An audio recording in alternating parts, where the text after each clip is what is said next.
ଶ୍ରୀମଦ୍ଭାଗବତ ସପ୍ତମ ସ୍କନ୍ଧ ସପ୍ତମ ଅଧ୍ୟାୟ। ନାରଦ ଉବାଚ। ଏବେ ହୋ ଶୁଣ ଧର୍ମସୁତ ଅସୁର ବାଳକ ଚରିତ, ସେ ପ୍ରହ୍ଲାଦ ଦୟା ମନେ କହେ ବାଳକ ସନ୍ନିଧାନେ। ପ୍ରହ୍ଲାଦ ଉବାଚ। ମୋହର ପିତା ତପ ଅର୍ଥେ ଗଲେ ଯେ ମନ୍ଦର ପର୍ବତେ, ନିଶ୍ଚଳ ତପ ତାର ଦେଖି ବିବୁଧେ ସ୍ୱର୍ଗ ଉପେକ୍ଷୀ। ଯୁଦ୍ଧ ଉଦ୍ୟମ କରି ହେଳେ ଚଳିଲେ ସର୍ବେ ଏକ ମେଳେ, ହିରଣ୍ୟକଶିପୁ ଅସୁର ସ୍ୱଭାବେ ପାପୀ ଦୁରାଚାର। ଯେସନେ ପିପିଲିକା ଗଣ କରନ୍ତି ସର୍ପକୁ ଭକ୍ଷଣ, ତେସନ ମତି ଦେବ ଗଣ ମାରନ୍ତି ହିରଣ୍ୟକୁ ପୁଣ। ଯେତେ ଅସୁରେ ଥିଲେ ପୁରେ ଦେବଙ୍କୁ ଦେଖି ମହାଡରେ, ନିଶସ୍ତ୍ର ହୋଇ ଶସ୍ତ୍ରାଘାତେ ସଂଗ୍ରାମେ ଭାଜିଲେ ସମସ୍ତେ। ଭୟେ ପଶିଲେ ଦଶ ଦିଶେ, ନ ରହି ଦେବଙ୍କର ପାଶେ। ଏ ଗୃହ କଳତ୍ର ପୁତ୍ର ଏଡ଼ି, ସର୍ବ ସମ୍ପଦ ବେଗେ ଛାଡ଼ି ଜୀବନ ଘେନି ପଳାଇଲେ।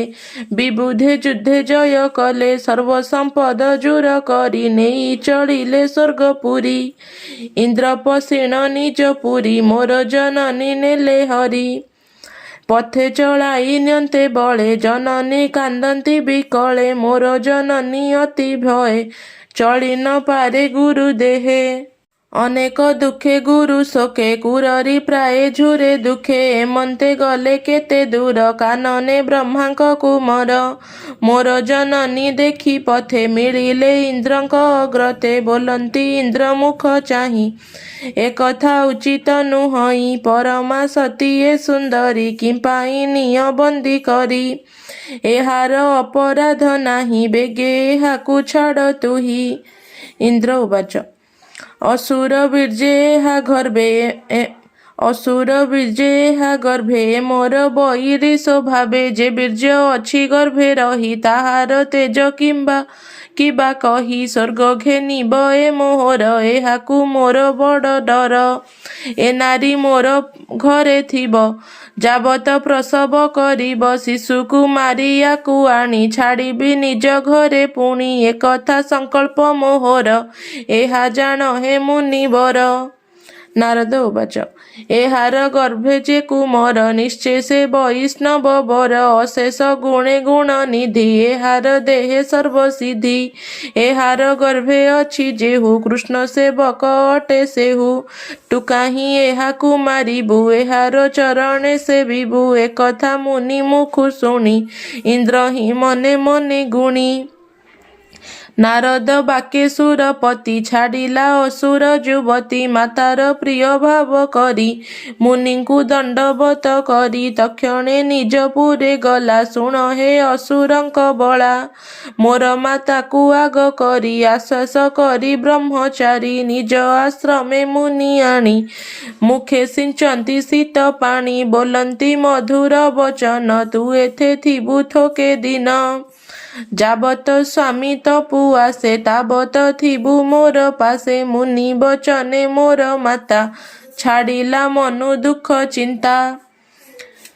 ନିର୍ଭୟେ ମୁନି ଘରେ ରହି, ଭର୍ତ୍ତା ଆଗମେ ପଥ ଚାହିଁ। ପରମ ଭକ୍ତ ମୁନି ପାଦେ, ମୋର ଜନନୀ ଅପ୍ରମାଦେ। ସେବା କରଇ ନିରନ୍ତରେ, ସୁଖ ପ୍ରସନ୍ନ ଉପହାରେ। ମୁନି ଚରଣ ପରସାଦେ, ପ୍ରସନ୍ନ ହୋଇ ଅପ୍ରମାଦେ। ଏକଥା ମନେ କରି ଚିନ୍ତା, ସୁଖେ ରହିଲା ମୋର ମାତା।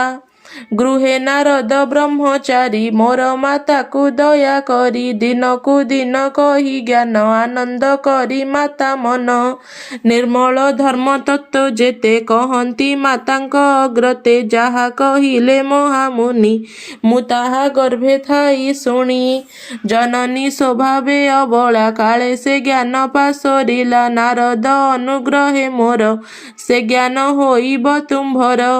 ମୋର ବଚନେ ଶ୍ରଦ୍ଧା କର, ଏ ଜ୍ଞାନ ରହିଲା ଚିତ୍ତର। ନିର୍ମଳ ଜ୍ଞାନ ହେଲେ ଜାତ, ବିନାଶ ହୋଇବ ଦୁରିତ। ଆତ୍ମାର ଯେମନ୍ତ ସ୍ୱଭାବ, ଶୁଣ କହିବା ଜ୍ଞାନ ଭାବ। ବୃକ୍ଷର ଫଳ ଯେହ୍ନେ କାଳେ, ପାଚି ପଡ଼ଇ ମହି ତଳେ। ଷଡ଼ ବିକାରେ ନାଶ ଯାଇ, ଶରୀର ସ୍ୱଭାବଟି ଏହି। ଗର୍ଭୁ ଶରୀର ଜାତ ହୋଇ, ସ୍ଥିତି ବୃଦ୍ଧିକୁ ସେ ଲଭଇ।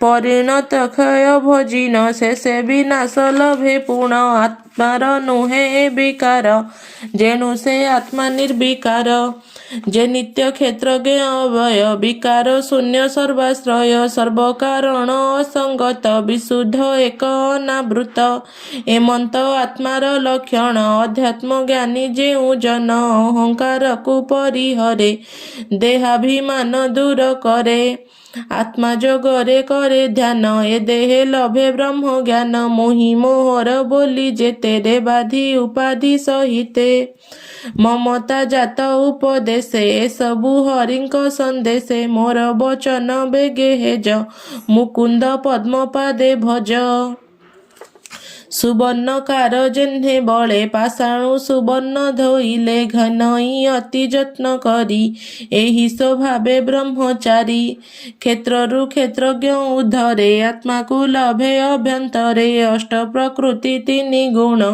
ଷୋଡ଼ଶ ବିକାର ଲକ୍ଷଣ ପରମ ବ୍ରହ୍ମ ସଙ୍ଗ ତେଣ ବିରାଜିଛନ୍ତି ଅନୁକ୍ଷଣ ଏ ଦେହ ଦୁଇବିଧରେ ଜାତ ସ୍ଥାବର ଜଙ୍ଗମେ ବିଦିତ ଆତ୍ମାର ସମ୍ବନ୍ଧ ଏ ଦେହେ ସ୍ୱଭାବେ ଭିନ୍ନ ଭାବେ ରହେ ଏମନ୍ତ ଦେହେ ଶୁଦ୍ଧ ଚିତ୍ତେ ବ୍ରହ୍ମ ପୁରୁଷ ଭାବ ନିତ୍ୟ ସୃଷ୍ଟି ସ୍ଥିତି ଯେ ପ୍ରଳୟର କାରଣ ବୁଝି ହେତୁ କର ସୁଷୁପ୍ତି ସ୍ୱପ୍ନ ଜାଗରଣ ବୁଦ୍ଧି ଭୀତିର ଏ ଲକ୍ଷଣ ଏହା ଯେ ଅନୁଭବ କରେ ପରମ ପୁରୁଷ ବିହରେ ବୁଦ୍ଧି ବୃତ୍ତିର ପରିମାଣ ନୁହଁଇ ଆତ୍ମାର ଏ ଧର୍ମ ଏ ତିନି ଗୁଣ ନିବନ୍ଧନ ସଂସାରେ ଜ୍ଞାନୀ ଅନୁମାନ ଅଜ୍ଞାନ ମୂଳର ଏ ଅର୍ଥ ସ୍ୱପ୍ନ ପ୍ରକାଶ ନିଦ୍ରାଗତ ମାୟାର ସ୍ୱପ୍ନ ଏ ଜଗତ ଏଣୁ ଏ ତ୍ରିଗୁଣେ ବିଦିତ ନିର୍ଗୁଣ ଆତ୍ମା କର୍ମ ଦିଗେ ଏ ଜୀବ ଅନଳ ସଂଯୋଗେ ଦହନ କରି ଯୋଗ ମାର୍ଗେ ଅନ୍ୟ ଉପାୟ ନ ସଂଯୋଗେ କେ ସାଧି ପାରିବ ସାମର୍ଥ୍ୟେ ଏ ଭାବ ଅନୁଭବ ଚିତେ ଭକ୍ତି ଲକ୍ଷଣ ଯେଣେ ସାଧି ଗୁଣ ଲକ୍ଷଣେ ଯେଣେ ଭେଦି କୃଷ୍ଣ ସମର୍ପ ସର୍ବଲାଭ ସଙ୍ଗେ ସେବିବ ସାଧୁ ଭାବ।